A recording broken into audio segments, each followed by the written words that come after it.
அனைவருக்கும்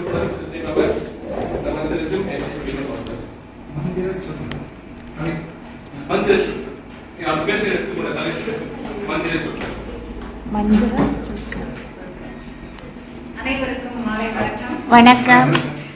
நான் இன்று எடுத்துக்கொண்ட தலைப்பு மந்திர சொற்கள். எல்லாருக்கும் ஒரு சிந்தனைகள் ஓடும். நிச்சயமாக 700 வழி கொடுக்குறேன், ஒரு சக்கரத்துக்கு போதும், ஒரு சக்கரம் கொடுக்குறேன் வச்சுக்கோங்க, ராக்கெட் ரேஸ்ல மேலே போயிடும். சரிங்களா? பணம் சம்பாதிக்கிறவங்களுக்கு நிறைய தியானம் பண்ணுங்க. நேரம் கூட பரவாயில்ல, படுத்துக்கிட்டே பண்ணலாம், பணம் நிறைய சம்பாதிக்கலாம்.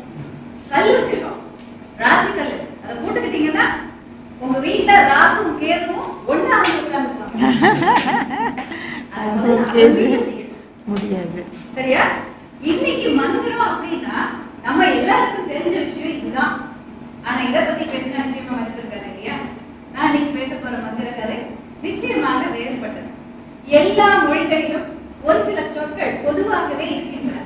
வணக்கம், மன்னிக்கவும், தயவு செய்து, வாழ்த்துகிறேன், சென்று வருகிறேன், நல்லது, இது போன்ற பல வகையான சொற்கள், மிகவும் அற்புதமான சொற்கள் எல்லா மொழிகளிலும் பொதுவாக காணப்படுகின்றன.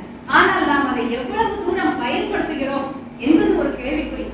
சிலர் நன்றாக பயன்படுத்துகிறார்கள், ஆனால் ஒரு திருப்திகரமான அளவுக்கு இருக்கிறதா என்றால் ஒரு கேள்விக்குறி. இந்த அண்ணன் அவர்கள் வந்தார்கள், வந்த உடனே வணக்கம் அண்ணன் அப்படின்னு சொன்னாங்க.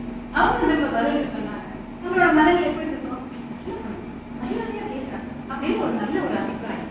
இந்த நல்ல அபிப்பிராயம் தேவையா இல்லையா? இந்த ஒரு நல்ல அபிப்பிராயம் இருந்தா தானே ஏன் மேல நம்பிக்கை வரும். அந்த நம்பிக்கை வந்தா ஒரு தொழிலையோ ஒரு உறவுகளையோ ஏதோ ஒரு நல்ல வளர்ச்சி வருமா இல்லையா? ஒரு நம்பிக்கை கொடுக்கறது தானே மந்திரம். அதனால லாபத்தை கொண்டு வரணும்.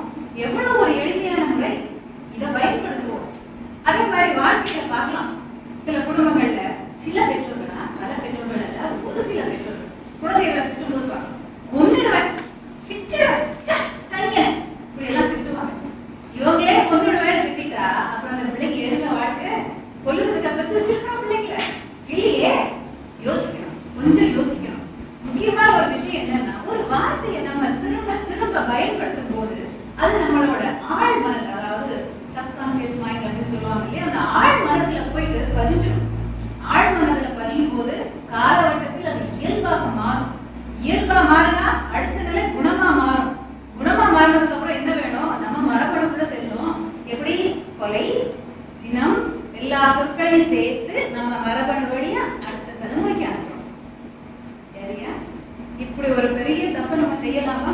வாழ்க்கையில சொல்லக்கூடிய ஒவ்வொரு சொற்களும் மந்திர சொற்கள் ஆகும். அடுத்தது இன்னும் கொஞ்சம் ஆழமா, கொஞ்சம் மேலோட்டமா இருக்கு, கொஞ்சம் ஆழமா. நிறைய பேர் நம்ம வந்து சமய இதுல எடுத்துக்கிட்டோம்னா நிறைய மந்திரங்கள் இருக்கும். 5 எழுத்து மந்திரம் இருக்கு, தெரியலையே, 6 எழுத்து மந்திரம் இருக்கு, 8 எழுத்து மந்திரம் இருக்கு, இன்னும் கொஞ்சம் நீளமா இருக்கிற ஜோதி, தனிப்பெருங்கருணை, இன்னும் கொஞ்சம் நீளமாவே இருக்கு. எனக்கு பார்த்தா இதெல்லாம் ரொம்ப நீளமா இருக்கிற மாதிரி இருக்குங்க. எனக்கு ஷார்ட்டா வேணும், சீக்கிரமா பலம் கிடைக்கணும், அதான் லாபம். ரொம்ப நாளைக்கு எடுத்துருந்தா லாங் டைம் இன்வெஸ்ட்மெண்ட்லாம் நம்பிக்கை இருக்கு. நம்ம இருக்கிறத ரொம்ப கொஞ்ச காலம் இல்லையா, அதனால ஷார்ட்டா கிடைக்கணும் எல்லாமே. அதனால உங்களுக்கு இன்னைக்கு எல்லாருக்கும் ஒரு 3 எழுத்து மந்திரத்தை சொல்லிக் கொடுக்க போறேன். எல்லாருக்கும் தெரிஞ்ச மந்திரம் தான், மொழியில இருக்கிற மந்திரம் தான். 3 எழுத்து மந்திரத்தை இன்னைக்கு சொல்லிக் கொடுக்க போறோம். வேற ஒண்ணும் இல்லை, தமிழ் அப்படிங்கிற வார்த்தை தான் இந்த 3 எழுத்து மந்திரம். எப்ப இதுல இருக்கு பிரிச்சு பாருங்க. அந்த வார்த்தையை ஒரு பரிசு கிடைக்கி நல்லா ஒரு அழகான ஒரு அட்டை சுத்தி வச்சிருக்காங்க. பிரிச்சு உள்ள பார்த்தா தானே அதுல எங்க இருக்குன்னு தெரியும். பிரிக்காம பார்த்தா என்ன தெரியும்? ஒண்ணும் தெரியாது. இன்னைக்கு தமிழை பிரிச்சு பாருங்க. எத்தனை பேருக்கு நீங்க படிச்சிருப்பீங்க என்னன்னு தெரியல, ஆனா நீங்க படிச்சிருந்தா நிச்சயமா ஒரு வேற ஒரு கண்ணோட்டத்துல தான் படிச்சிருப்பீங்க. தமிழ் 3 எழுத்து, தா, மீ, இழ். தா அப்படிங்கிற எழுத்து இத் கூட்டல் ஆ, மீ அப்படிங்கிறது இம் கூட்டல் இ, அடுத்தது இழ். ஆக 5 எழுத்தா பிரியுது. இத் அப்படிங்கிறது வல்லினம், இம் அப்படிங்கிறது மெல்லினம், இழ் அப்படிங்கிறது இடையினம். இத் சொல்லும் போது வல்லினம் அப்படிங்கிறதுனால அடிவயத்திலிருந்து அந்த சத்தங்கள் வெளியே உருவாகும். அப்போ நான் சொல்ற மாதிரி நீங்க பயிற்சி செஞ்சு பாருங்க. இத் ஆ, இது வந்து மூச்சு பயிற்சி, யோகம் படிச்சவங்களுக்கு தெரியும். அடுத்தது மெல்லினம், இங்க இருந்து ஆரம்பிக்கும். இங்க ஆரம்பிச்சு நம்ம அண்ணத்தோட மேல் பகுதியில போய் மூச்சு நிற்கும். பிராணாயாமத்துல அடுத்த நிலை. அடுத்தது இழ். இழ் சொல்லும் போது இதை நம்ம வந்து சிறப்பு எழுத்துன்னு எல்லாருக்குமே தெரியும். தமிழுக்கே மட்டும் உரிய ஒரு எழுத்து. இந்த எள்ள சொல்லும் போது நாக்க வளைச்சி பின்பக்கம் கொண்டு தொடுவோம். ஆமா தானங்க? அந்த எள் தொடும் போது அந்த குட்டி நாக்க போய் தொடணும். தொட்டாதான் அது வந்து சரியான உச்சரிக்கும். அப்படி அப்படி தொட்டு மூச்சை மூக்கு வழியா திரும்ப வெளியே விட்டா அதுக்கு பேரு ஆதி முதிரை. இந்த மூணையும் நம்ம மாஸ்டர் பண்ணிட்டோம்னா உலகமே நம்ம இல்லைங்க. இதுக்கு மிஞ்சினது எதுவுமே கிடையாது. எந்த மொழிக்கு இப்படி ஒரு சிறப்பு இருக்கு? எந்த ஒரு இவ்வளவு ஒரு ஆற்றல் இருக்கு? நிச்சயமா இல்லை இல்லையா? தமிழ் தமிழ் தமிழ் என்று சொல்லுவோம். நிச்சயமாக அது பல விதமான மந்திரங்களை நமக்குள் கொண்டு வரும். எந்த ஒரு தகடையும் போட்டு சூடாக்கிக்க வேண்டாம். எந்த ஒரு மந்திரமோ இல்ல ஒரு யோகா தியானம் பண்றது ஈஸி இல்லை, ரொம்ப கஷ்டம். என்ன பொறுத்த அளவுக்கு ரொம்ப கஷ்டம். அப்படியான ஒரு கஷ்ட நிலைக்கு போக வேண்டாம். கல்லையும் வாங்கி காசையும் வீணாக்கி கஷ்டத்தையும் வரவழைச்சுக்கவும் வேண்டாம். தமிழ் தமிழ் தமிழ் என்றே சொல்லிக் கொண்டிருப்போம். அனைத்து பயிற்சிகளும் நமக்குள் நம்மை அறியாமலே நடைபெறும் என்பது உண்மை. இன்னொரு உண்மை நீங்க தெரிஞ்சுக்கணும். தமிழ் எழுத்துக்கள் எல்லாமே நம்மளுடைய நரம்பு, உடம்பில் உள்ள தசைகள் அனைத்தையும் இயக்கக்கூடிய வல்லமை கொண்டவை. தமிழ்ல உள்ள ஒவ்வொரு எழுத்துக்களுக்கும் இந்த ஆற்றல் உண்டு. நான் இன்னைக்கு நேர குறைவு காரணமாக உங்களுக்கு தமிழ் என்ற முதல் வார்த்தையை மட்டும் சொல்லி செல்கிறேன். ஆக எப்பொழுதும் முடிந்த அளவுக்கு தமிழ் தமிழ் தமிழ் என்றே சொல்லுங்கள். இதனால் தான் நம்முடைய முன்னோர்கள் தமிழ் எங்கள் மூச்சு, தமிழ் எங்கள் பேச்சு, தமிழ் எங்கள் உயிர் என்று சொல்லி சென்றிருக்கிறார்கள். அந்த பொருள் இதனால் வரைக்கும் தெரியாமல் இருக்கலாம். தெரிந்து கொள்ளுங்கள். தமிழை போற்றுவோம். தமிழை மந்திர சொல்லாக எடுத்துக்கொள்வோம். தமிழை மூச்சாக வெளிவிடுவோம். நன்றி, வணக்கம்.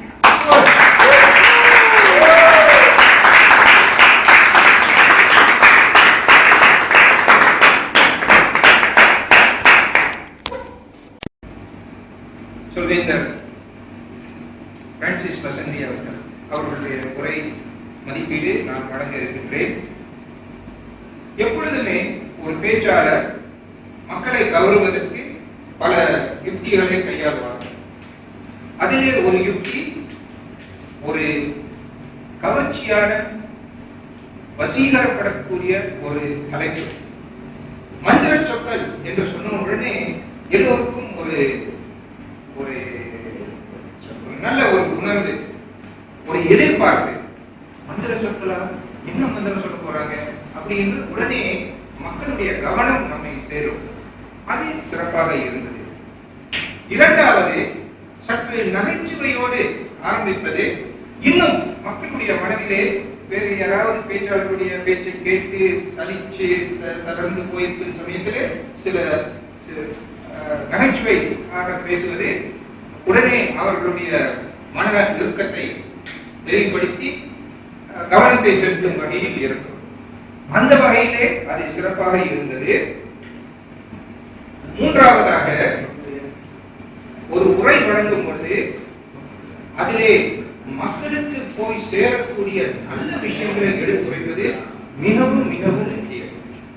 அந்த வகையிலே நான் அவர் பேச்சை மட்டும் கவனிக்கவில்லை, உங்களுடைய முக பாவனையும் கவனித்து எல்லோரும் உன்னிப்பாகத்தான் கேட்டுக்கொண்டிருந்தீர்கள். அந்த வகையிலே இந்த உரை ஒரு வெற்றி உரை என்றுதான் நாம் கூற வேண்டும். நல்ல எடுத்துக்காட்டுகள் சொன்னார்கள், நல்ல அறிவார்ந்த கருத்துக்களையும் பகிர்ந்து கொண்டார்கள். அதிலே ஒரு இடக்கட்டத்திலே சொன்னார்கள், எப்படி அன்பு இருக்கும் பொழுது, ஒரு விருப்பம் இருக்கும் பொழுது எல்லாமே நல்லதாக இருக்கும் என்று. இதை நான் ஏற்கனவே கேள்விப்பட்டிருக்கின்றேன். அன்பு இருந்தால் பிராணிகளும் பிள்ளைகளாவார்கள். ஒரு நாயை பார்த்து கூட, நாய்க்கு என்ன பெயர் வச்சிருக்கிறார்கள்? கண்ணா அப்படின்னு.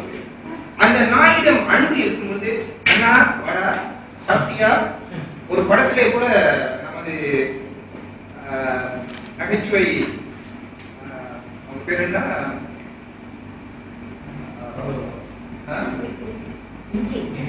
இல்ல நம்ம ஆட்சி மனோரமா கூட ஒரு நகைச்சுவை இதிலே அன்னத்தை பரிமாறும் பொழுது அந்த நாயை கூப்பிடுவார்கள். அதிலே நம்மளுடைய நகைச்சுவை அவர்கள் கூட வந்து ஏமாந்து போவார்கள். அன்பு இருந்தால் பிராணிகளும் பிள்ளைகள் ஆவார்கள். கோபம், வெறுப்பு வந்து விட்டால் பிள்ளைகளும் பிராணிகளான நாயை, பேயை, சனி, கழுதை, எத்தனை வார்த்தைகள் இருக்கின்றன. ஏனென்றால் அங்கு அன்பு இல்லாமல் கோபம் வந்து விட்டது. உடனே பிள்ளைகளும் பிராணிகள் ஆகியிருக்கிறார்கள். இதை நாம் கவனித்துக் கொள்வது அதை மிகவும் அழகாக எடுத்து கூறினார்கள். ஆனால் தமிழ் என்ற வார்த்தையிலே இருக்கின்ற தத்துவத்தை எடுத்து சொன்னார்களே, அதுதான் எனக்கு மிகவும் மிகவும் எடுப்பாக இருந்தது. அவருடைய உரைக்கு மிக்க நன்றி. மீண்டும் மீண்டும் அவருடைய உரையை கேட்போம். மணி அடிப்பதற்குள் என்னுடைய